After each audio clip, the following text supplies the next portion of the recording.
Alright guys, what is up? Here we are today taking a look at some off-meta decks. So today we're going to take a look at Maximus's GDI deck. This is a pretty insane deck. It's 3 infantry, 2 air, and Wolverine splash. Maximus is currently rank 1 GDI. It is the season reset, so rank 1 is kind of just the person who's played a bunch more than anyone else right now. Not to take that away from him, Maximus is always top 10. If you look at his season finishes, like, yeah, I mean, he's always top 10. He's often top 5 for GDI. But yeah, I don't think this deck's great, honestly. But Maximus is currently rank 1 with a 93% win rate with it. He's the only person I know who plays this deck. It's a very, very much an off-meta deck. So what we're going to do today is we're going to run it for a credit blitz, and we're going to take a look at the deck, and at the end I'm going to talk about how good I think the deck is, and what I think the deck's weaknesses are, and so on. Okay, so let's try this out. Battlefield control.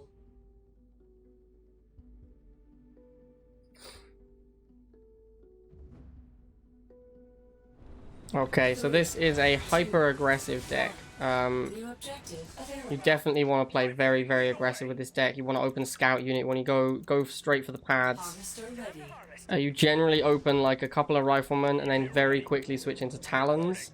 I've seen Maximus go into talons early a lot, and most of his wins come from basically his Orca micro. Like he beats war, like he goes into talons and then beats War Factory with jump jets plus Orcas. All right, so we're gonna win this first fight because we have defender's advantage. Get on this pad, move this guy up to see what he's up to. Another rifleman short. So we're going to win this first missile just with rifleman, it looks like. And then we're going to make some jump jets to go pressure his harvester because nothing else is happening right now. He might even have 2 harvesters given how few units he has. He does. Alright, so we're going to start harassing with jump jets. And we're going to go into talons as well to fight these militants. So we're actually going to take our Talon up here. He boosts. We'll just run away and wait for the Talon to come in. Make another Talon, send it middle, start charging the pads again. Alright, get the jump jets on that harvester. Alright, cool. So we do get a harvester kill. We can now make Wolverines if we want to. Which we will, I guess. We'll make a Wolverine to fight this Widowmaker. I'll have this one jump jet go and shoot the Widowmaker. Wow, we're going to get a second shot. No, that would have been kind of insane. I guess we'll make a second Wolverine because it's got so much money. I don't actually know who wins Wolverine versus Widowmaker. I have no idea. I guess we'll find out. He boosted his. It looks like the boost doesn't do anything, really. Here comes a Basilisk, but the game is already over, so I guess I'll pop this. Alright, GG Snoodles. 1 minute 49 game as well. Mission accomplished.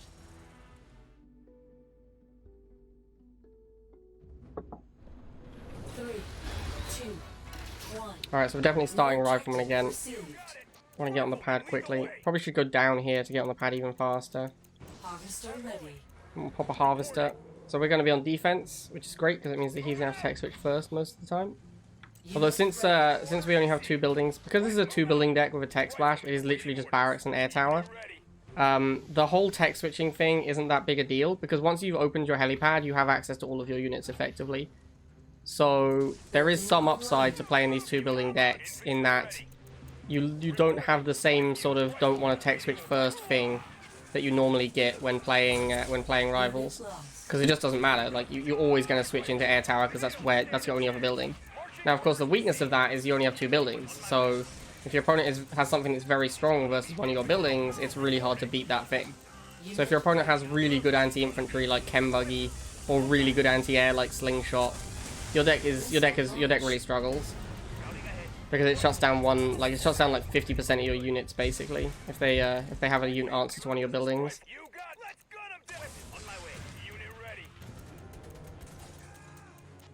All right, so the Talon will win because it's on defense up there. Here comes a Tech Lab. Have to wait and see what unit comes out. Probably going to be a Wolverine. Yeah, there it is. I could also make a Wolverine.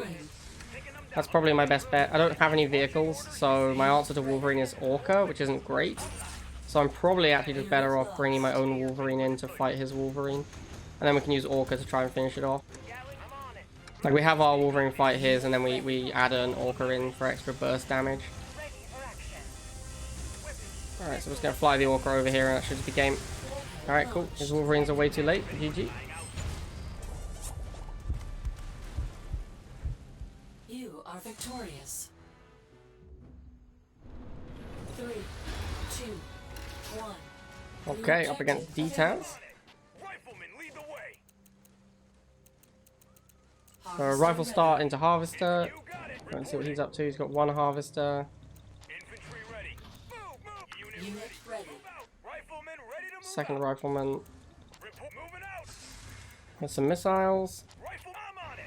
So he's opened missiles, which isn't great versus our Rifleman opening. Let's see what he goes into next. He might have shock troopers as snipers. Okay, that makes sense. It's very unusual to open missiles unless you have another anti-infantry infantry that is expensive. Alright, so one of the problems with going missiles into snipers is that you can just get overwhelmed by riflemen, which is exactly what's happening here. Alright, so he has Rhino as well, interesting. So we're going to go into Orca for this Rhino. And we're going to get our militants away. Ah, the militants didn't escape, rip. Alright, the Orca takes out the Rhino. And that should be first missile. Cool. Bring the rifleman in to fight this. We've got Talon as well. So we'll have these guys fight the missiles together, and then we'll have more Talons go try and run down these snipers. You can be very aggressive with Talon. It's a pretty cheap unit. If you lose a couple of Talons to take out some snipers, that's fine. And we'll jump jet for the Pitbull.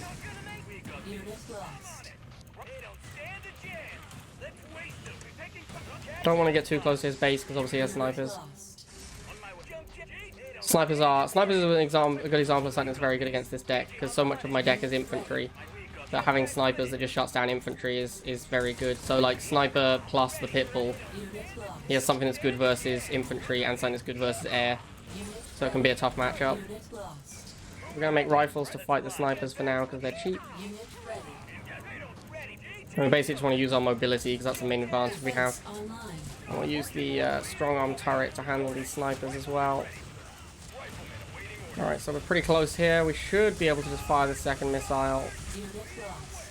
Alright, GG.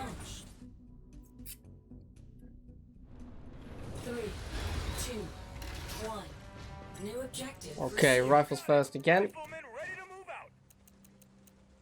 I go onto the Tiberium to get an extra square of vision along here on this map. I think that's a really important thing to do because then you can see stuff that's up here moving towards your Harvester. Right, so opponent has opened missiles again. This, like I was saying last game, usually means they have another anti-infantry unit in their barracks. So probably going to be shocks or snipers.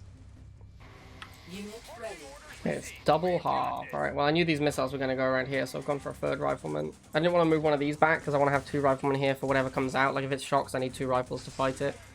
Exactly that. I'm going to move this guy down, so we'll get this 2v1, and we'll get some Talons. And he's also gone air, which is probably good for us because we've already got a Talon on the way. Yep, it's an opposing Talon. So we'll move this guy back, move this Talon across. And we'll turret as well so that we win the mirror.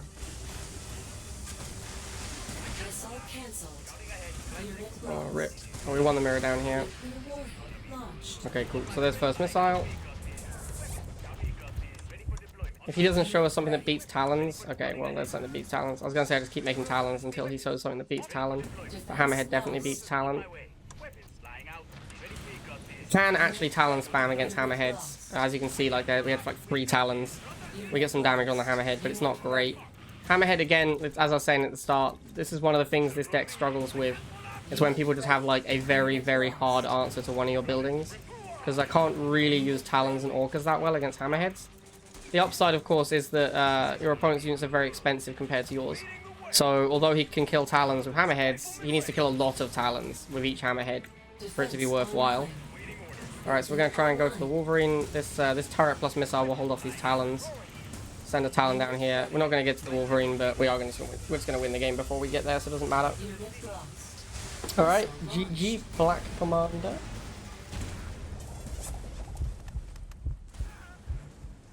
Enemy base destroyed.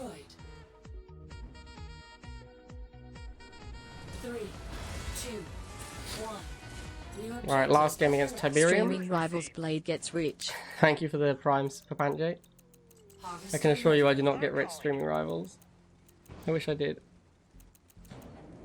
Okay, let's see what Tiberium's up to. Don't see anything yet. He's opened laser drones. Alright, well, I mean, already you have to ask yourself what kind of a monster opens laser drones. I mean, like, seriously, who opens laser drones? Alright, so obviously we don't have pit bulls, so what we can do is fight with missiles or just go straight into Talon. I'm just going to go straight into Talon here. Unit ready. Talon plus missile will beat this Venom very easily. Missiles can then handle the laser drones while the Talon takes care of the Venom. Unit ready. Grab another Talon here.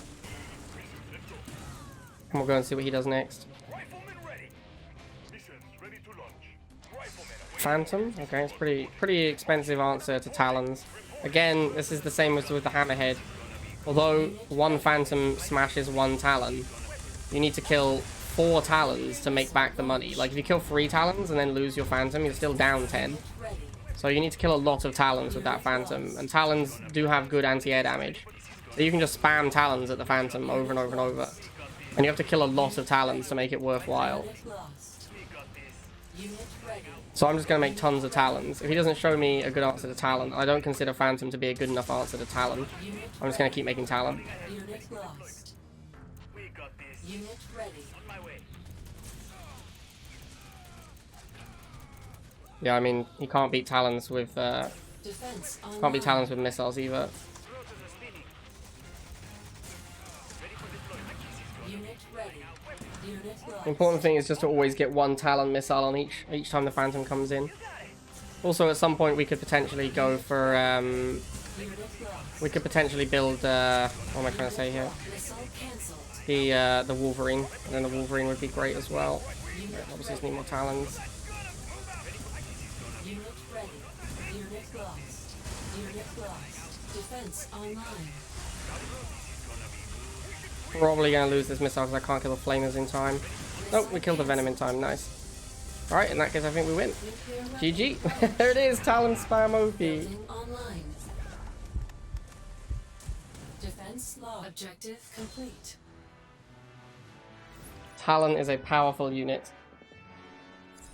Okay, so there it is, guys. I gave D-Taz the win because I was feeling great. I didn't need the credits that much, so we do have 4 wins there. But yeah, so the talk about this deck in terms of strengths and weaknesses. One of the big weaknesses is no Pitbull. GDI decks, Pitbull is just the best GDI unit, so not having Pitbull is a pretty big cost. The upside is you're only playing 2 buildings, so your tech costs are very low. You don't have to worry about tech switching because you're always just going to be playing these 2 buildings. The downside is that if your opponent has a unit that's very good versus one of your buildings, a lot of your deck is shut off by that. But yeah, the deck is super aggressive. It's kind of similar in its playstyle to a Reb Solomon. You just play cheap units. You charge the missile very quickly. And the core of the deck really is Jump Jet plus Talon, the same way that the core of Reb Solomon is Drone Swarm plus Jump Jet. It's just all about Jump Jets killing vehicles and Talons killing air and infantry. So that's really the core of the deck, and then you've just got like some other units in there. Like you've got Scout unit, you've got missiles because they're cheap, then you've got Jump Jet Talon, which is the actual like core of your deck. Orca because you need something that can kill vehicles that kill Jump Jets. And then you've got Wolverine because Maximus loves Wolverine.